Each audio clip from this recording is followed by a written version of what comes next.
becak Solo mlakune alon prasaja sing nyopir sopan santun tata krama genjotane adik mantep ora ngresula tumpakane ora nyuwara menake rasa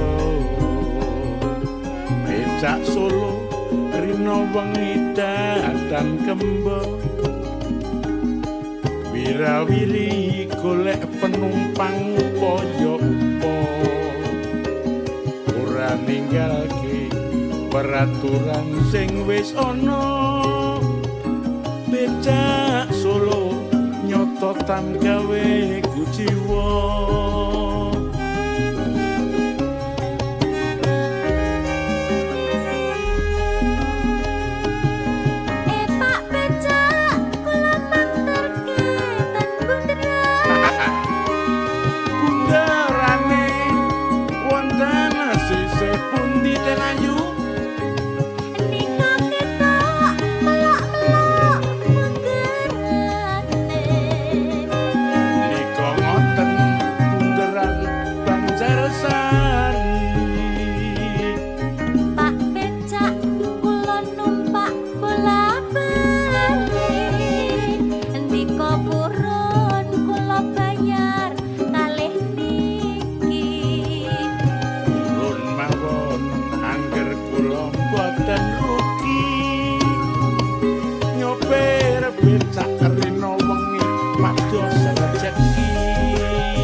sing nyopir sopan santun tata krama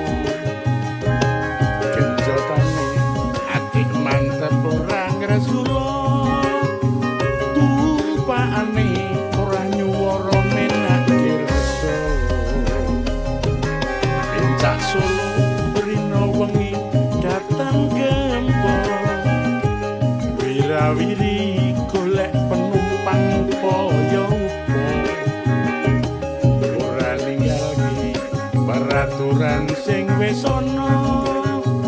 becak Solo nyototan